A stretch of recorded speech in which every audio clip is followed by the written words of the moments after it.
Tomlinson, Barnabas 1040 Ministries. And he doesn't always go all over the world, but he knows everybody all over the world. And he is going to be presenting a very, very important lesson from the Word of God today. Come on, Bruno.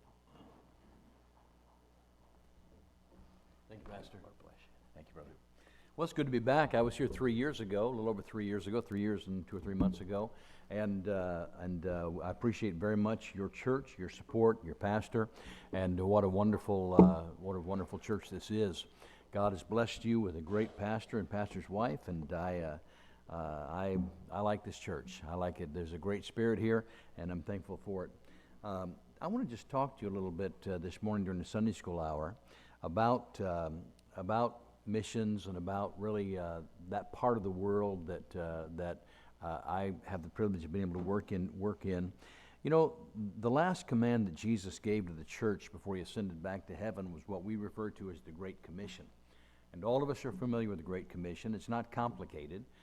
It's given 5 times in the Bible. In the New Testament, Jesus gave us 5 times this command to go. Matthew, Mark, Luke, John, Acts all tell us that we are to, and the Great Commission is the same, not the same wording, but it's the same lesson in every one of those 5 times. And that is that we are to go into all the world. We're to teach people, reach them with the gospel, get them saved. We're to baptize them, and then we are to teach them to reproduce as well, to do the same thing. In other words, disciple them. So go, teach, baptize. Get them saved, and then teach them to do the same thing. Now that commission, that command was given 2,000 years ago, more than 2,000 years ago now. And yet, the reality is that if you think about this, 2,000 years later, we have great portions of the world that are still waiting to hear the gospel. It's been 2,000 years. And we still have people that have not heard the gospel. We have entire segments of the globe with little or no access to the gospel. And it's estimated that approximately 4 billion people live somewhere today in unreached people groups that have little or no opportunities to hear the gospel. Most of those people live in what we call the 1040 region, the 1040 window. It's often called the resistant belt. There are countries dominated in that area. They're dominated, they're controlled by false religions and totalitarian regimes. They're very hard, they're very hard places to get into, and they're hard places to preach the gospel in. They're difficult to get into. Missionaries are not allowed to get a visa to go into that part of the world. And then once you get there, it's hard to, even if you can talk to people, it's hard to get them to respond to the gospel. So recently I was thinking about that, and I'm not really going to preach to you today. I'm just kind of telling you some thoughts that I had. I was thinking about this, and why is it so hard? Why is it so hard in the hard places? Why are they hard? Why are they difficult? Why are they so different from where we live? And as I thought about that, prayed about that, I began to realize, Satan hates God, and Satan is also the god of this world, small g. 2 Corinthians 4:4 says that he is the god, small g, of this world. He's in control of what's going on in this world. Now, Satan uses 4 major tactics to hinder the gospel. As I thought about those, and I jotted these down, I thought maybe I would share them with you. Again, not a preaching session. We've got a couple of those coming up, but a time of just thinking about why are those places so difficult to get the gospel to. Number 1 is religion. First issue is religion. You see, most of these countries, what we're talking about, are very religious. They're extremely religious. Even the communist ones that are told not to be religious, they're still religious. They just don't admit it, openly. But they're very religious. There's something inside us that wants to worship. We're born that way. We've got this hole in our heart that only God can fill, and we know something's wrong. No matter where you are, who you are, you know something's wrong inside. You know something's bad, something's messed up, and you're searching for the help and the hope that you need. But they're very religious, and so religion is one of the big deals. Let me give you an example. In most of these countries, their national identity is tied to their religion. For example, in Bangkok, I'll be going home, Lord willing, tomorrow. I'll be there for 10 days, and I'm going to Thailand. And when I get to Bangkok, I'm going to be in a place where more than 95% of the people are Buddhist. It is the state religion. It is a part of their constitution. Their constitution states that Thailand is a Buddhist country, Buddhist nation, and it's a state religion. When you fly into Bangkok, Thailand, as I'll be doing in a few days, and you get into a car, whatever type of plane where somebody's picking you up, or you're taking a taxi or whatever it might be, or an Uber. When you're driving out of the airport from Bangkok, there's a huge billboard, and on this billboard, here's what it says. The billboard says, it has a picture of Buddha, and some Thai pictures on there, and it says, to disrespect the Buddha is not only rude, it is against the law. So when you get out of the airport, when you come out of the airport and you're heading into Bangkok, they're going to tell you right up front, don't you be bad-mouthing Buddha. Don't be saying anything bad about him, because it's not only is it rude, it's against the law. You can imagine what it's like to try to build a church in that type of an area. Now, some of those places that we're talking about, where they are extremely held in these false religions, they're not places that have never had the gospel. Let me say that again. They're not places. We sometimes think, well, those places have never had the gospel. That's the problem. No, they have. They have. These are not places where nobody's ever gone. Your pastor and his wife have been, I think, both in Burma, right? You guys have been in Myanmar, and I've been in Myanmar as well, and on multiple occasions. We support several people there. But, for example, let's take Burma. Adoniram Judson set sail for India and Burma in 1812. That's over 200 years ago. Your pastor and I both walked on the same dirt that Adoniram Judson walked on. We've probably been to his church that's left there as a monument. We've seen it. Now, when Adoniram Judson went to Burma in 1812, it was 7 years before he had his first convert. It took him 7 years to win one Burmese person to Christ, a Buddhist person to Christ. And when that first Buddhist person got saved, then it began to go from there. Now, 7 years for his first convert. We talk about that a lot. You hear about that preached a lot. What we don't hear is this. By the time he died, there were 500,000 saved, baptized Baptists in Burma. So he had a network of churches, Baptist churches. I don't know how many Christians there were in Burma, but there were 500,000 that were part of the network that developed from his ministry. Now, there are still churches today from that group. I've met people that in Burma that when I ask them about the Christian people and talk to them about their salvation, and it goes they can date it all the way back a couple of hundred years of their family. And I've also met people in China. I've met more people in China that would apply to this than even in Burma. I've met more people in China that track their family roots all the way back to Hudson Taylor. And they talk about Hudson Taylor, and you know, my mother, my parents, and my grandparents, and my great-grandparents, and it goes all the way back, and it's been preached out, they've been handed the gospel down. So they've had the gospel. Now, yet Burma today is still almost 90% Buddhist. So it's not like we say, well, nobody's ever gone. No, they have gone. They have gone, and we need more. But what I'm trying to tell you is, why are those places so hard? If we've had people there before, and we need more, we definitely need more. But if we've had people there before, why are they still so far removed from the gospel? One reason is that Buddhist, Muslim, Hindu, tribal religions are very controlling of almost every aspect of their people's life. Their religion controls their life. They're intertwined with society, like the Communist Party in a communist country. If you want to succeed in a communist country, the best thing you can do is become a member of the Communist Party, and it's intertwined with it.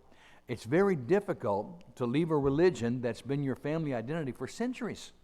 For centuries. In Thailand, every Thai person knows this statement. To be Buddhist is to be Thai, and to be Thai is to be Buddhist. All Thai people know that statement. They've heard that from the time they were born. They hear it in school. They hear it everywhere. To be Buddhist is to be Thai is to be Buddhist. They've heard it their entire lives. Now, when you think about about this, how difficult would it be to leave that religion? So you hear the gospel, and yet there's this. So we don't have that issue here for most of us.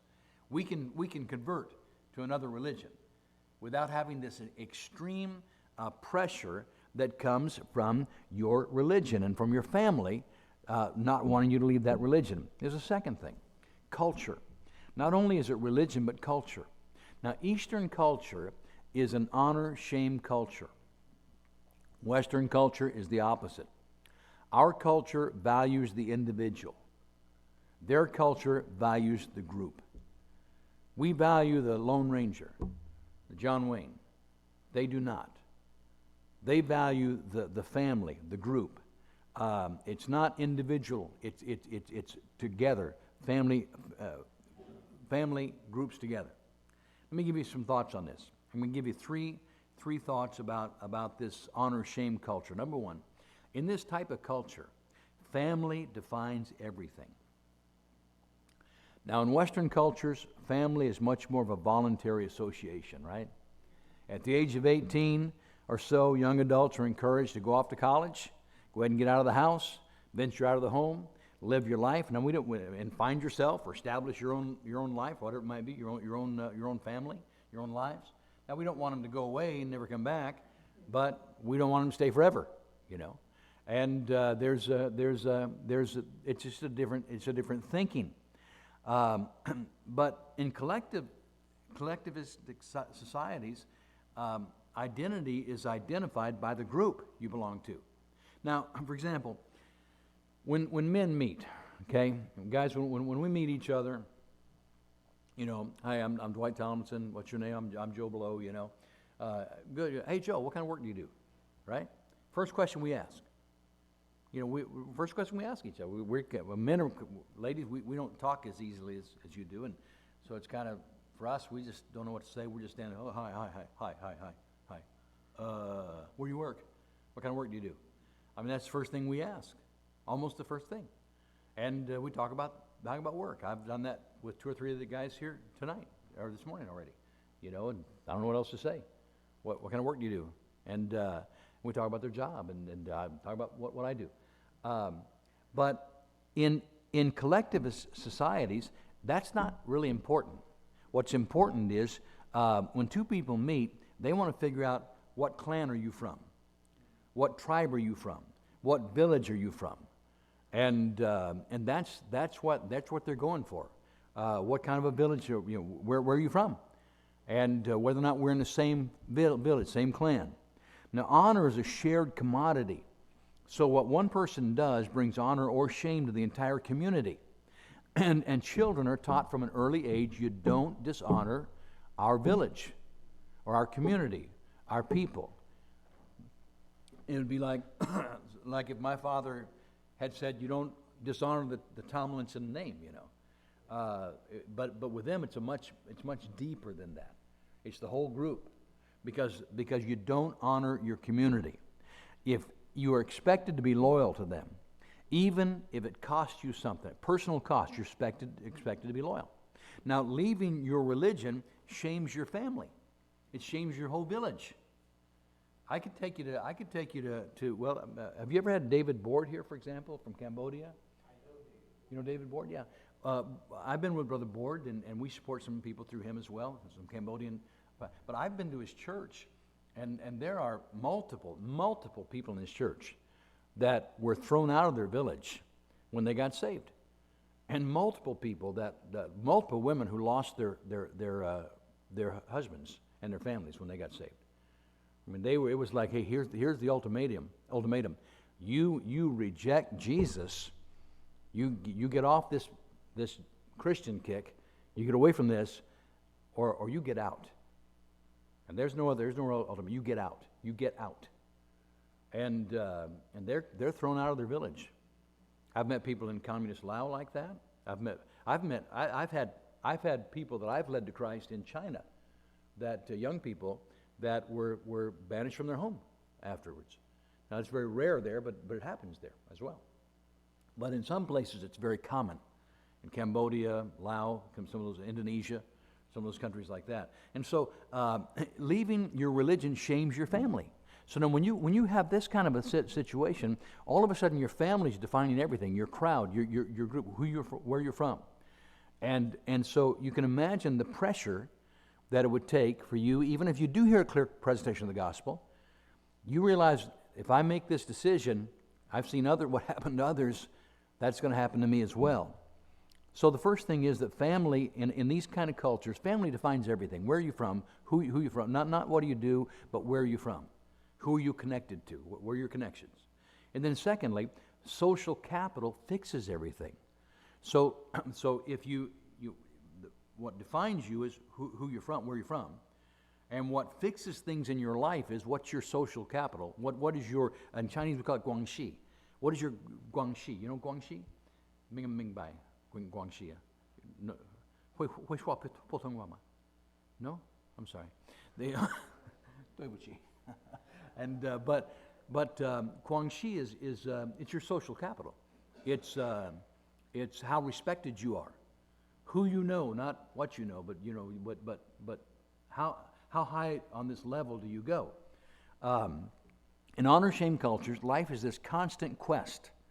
You're constantly trying to develop and manage an intricate network of relationships. It's who you need to meet people. You need to know people if you're going to get anywhere, because that's the way that this thing works. While Gail and I were living in China, I think I was with you in 2021, right? I think it was in 2019. In 2019, this happened. President Xi established a social score in China, which is still going today. Every adult has a social score given by the government. So the government takes every single one of those over 1 billion people and gives them or all the adults, gives them a score. Now that score determines your interest rate on loans, for example. It determines the jobs you're eligible for. Certain jobs you cannot have. You cannot apply for that job if you don't have a high enough social score. Your online shopping would help determine, and here's how they determine this. And by the way, even where you're allowed to travel to. So let's say you're in Beijing and you want to take a train to Shanghai. If you don't have a social score high enough, you may not be able to get the ticket. You go down to get your ticket to go to Shanghai, and you've done it many times before, maybe. But now all of a sudden they say, yeah, you're not allowed to get a ticket to Shanghai. You're not allowed to go. And the problem is your social score. So this thing is very important to them. Now, how do they determine your social score? It's determined by how loyal you are to China. How loyal are you to China? How do they determine that? Well, your online shopping. For example, anybody ever heard of Amazon? Anybody ever ever used Amazon? Maybe once or twice, a few of you, huh? We got the same thing in China. It's called Taobao. And they use Taobao as much, or every bit as much as we use Amazon. I mean, and that's a lot, right? I mean, my wife is every time I see the Amazon truck come by our house, oh Lord, please, not us. And usually it is us. They stop in front of our house, but she gets almost everything from Amazon, and I'm teasing. I'm glad she does, actually, because that keeps us from having to go to the store to get something, and I don't know how to do it anyway. So she does it all. She's great, but they use Taobao, and we used Taobao when we were in China. And Taobao is just like Amazon. They bring it, drop it off, and you're able to get it there, and you're able to pay online. So they're monitoring that now. So let's say you're Taobao. Are you purchasing things that were made in China, or made in America, or made in Italy, or made from some European country, or any other country but China? Your score is going down. Your score is going up if you're buying things that were made in your own country, in China. We need that with Amazon here. We really do. But not for China, but for America. Your online shopping. They also check with your neighbors. And so occasionally somebody will come by and we'll talk to the neighbors and say, okay, well, how is so-and-so? What's their, are they loyal? Are they good neighbors? Are they good people? Do they make too much noise? Because everybody lives in apartments, in the big cities. 14 million people in the city we lived in. I mean, we don't all have houses. We're packed in. And another thing is this. the people you associate with. That's big. So the two big ones in there are who are you shopping for, who are you helping financially, and who are you talking to. And so one of the questions is, do they talk to foreigners? Do they? I mean, then others. We know there's an American that lives here. Do they associate with that American? Who are you talking to? It's going to bring your score up or down. Now, the most important asset any person has is his or her reputation. If your reputation is dropping, then this can hurt you. It can hurt you in all these different ways. Getting ahead, your job, your landlord, all kinds of things. And so when you get into those why is it so hard to get people to respond to the gospel? Well, you realize that family defines everything, and your social capital is going to fix it if you get messed up. If you're seen hanging out at a coffee shop with a foreigner, with an American, the best way for you to get your social capital back up is get away. Stop doing that. Don't be talking to foreigners. Don't be hanging out with them. So social capital, it's how you get things fixed. And so if you do get in trouble, what's going to matter is not what you did. It's going to matter who do you know. Who do you know? And so there are things that you can get by with if you've got a lot of guangxi. In fact, they're not even going to mess with you at all. I mean, they're just going to, hey, this guy's got, hey, do you know who this guy is? Yeah, I know who he is. We'll leave him alone. But if they don't know you, if you don't have guangxi, or it's low, then it's going to hurt you. So number three, third thought on this. So our relationships, our family is going to define us. Our social capital is going to fix things whenever we got a problem. And then number three, here's another thought on this, last one. Aggression is required to restore honor. We had a little bit of this in our family. Aggression is required to restore honor. My parents were not from they're from America, but they have a little bit of this. When honor is life's most important commodity, then any insult to one's honor must be vigorously defended. Hey, you insulted my mama, you insulted my sister, you're in trouble. We had five kids, 4 boys and 1 girl. Don't mess with my sister, right? We can make fun of my sister, but if you do, you got 4 boys that are going to come over and whoop up on you a little bit, and that's that. But this aggression, when a woman is shamed, her male relatives appear weak for failing to protect her. The cultural response is to defend the family's name with aggression, either against the woman herself or against the aggressor.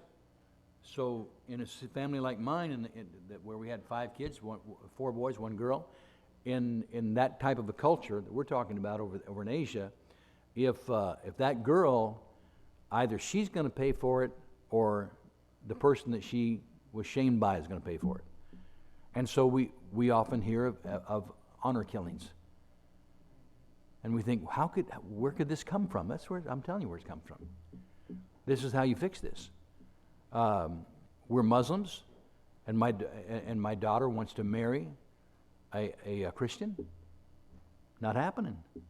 And if she refuses to get away from him, I mean, either she's paying for it or he's paying for it. Somebody's going to pay for it if something like that happens.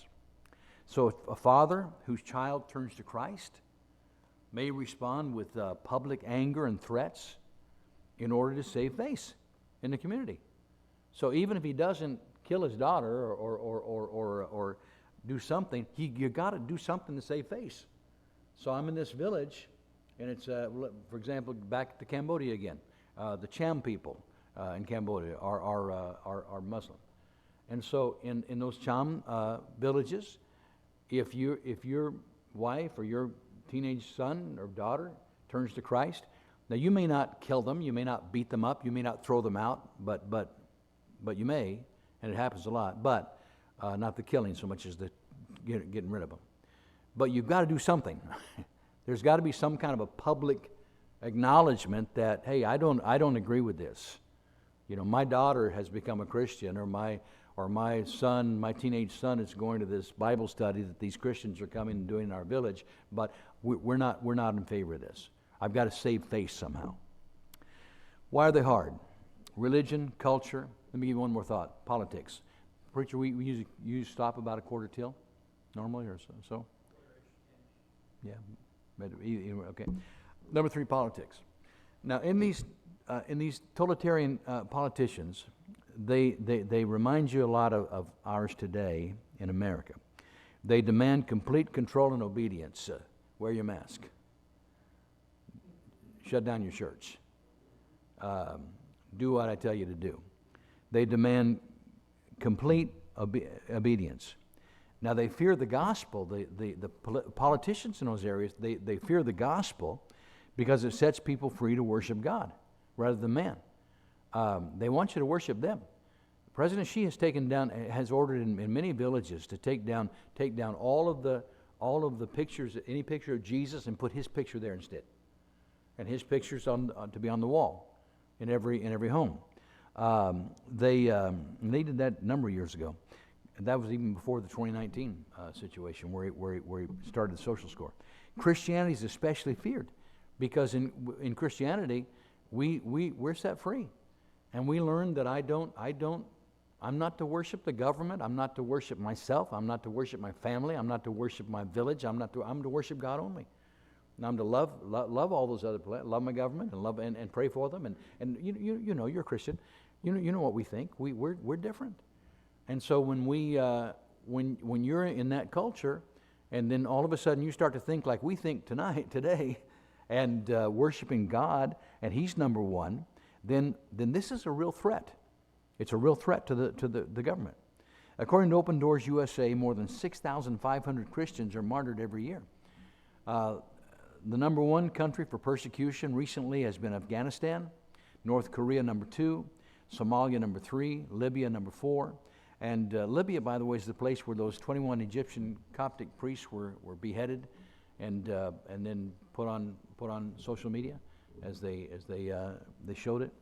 Pakistan, Laos, Vietnam, India, those are some of the countries that we're working with right now that persecution of Christians is commonplace. It's common. It's going on really strong right now in India and northeastern part of India. Very strong there right now. So religion, why is it hard? Religion, culture, politics. When you begin to understand some of these things, you can realize why, even though we've had missionaries there, and even though we have Christians there, and they witness to people, they're not just really quick to go about revival, getting saved. There's a lot of pressure on them. And then number 4, just the lack of workers. Just the lack of workers. The Great Commission is clear, but our obedience is often weak at best. We don't pray, we don't give, we don't go as we should, as we know that we should. Religion, culture, politics, and then basically just disobedience. And may I say this, though, in defense of missionaries, though, too.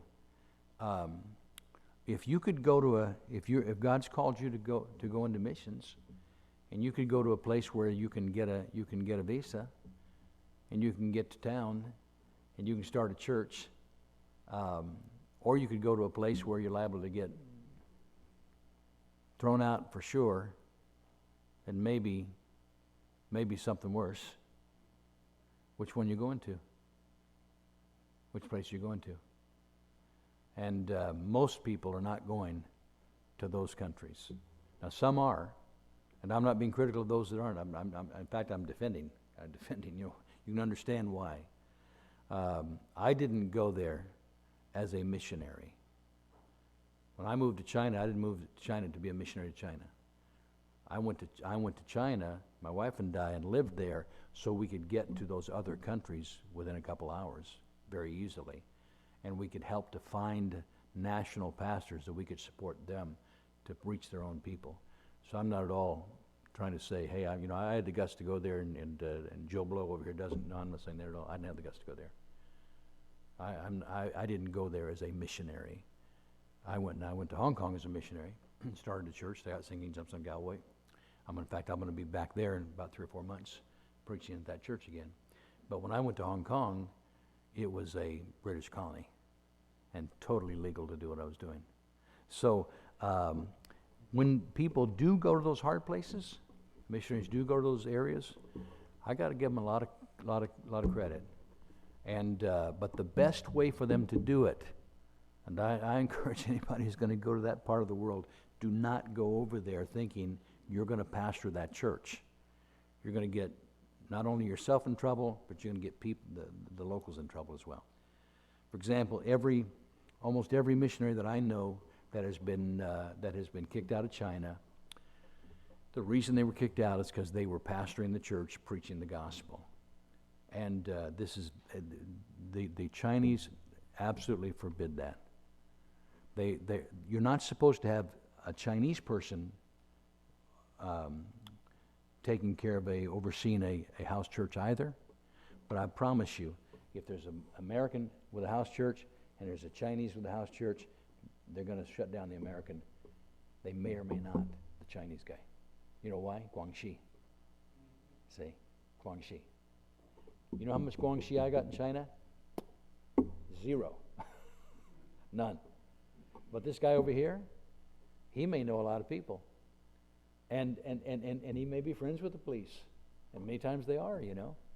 And so the police will kind of look the other way, and they'll, and then they'll come and talk to him, and they'll say, hey, look, you need to knock it off here. You got too many people coming to your house. Your neighbors are complaining, Get this down. Or what they'll do is this. I've had Chinese pastors tell me they'll do this. Let's say you're going to do a raid or they know there's a house church going on.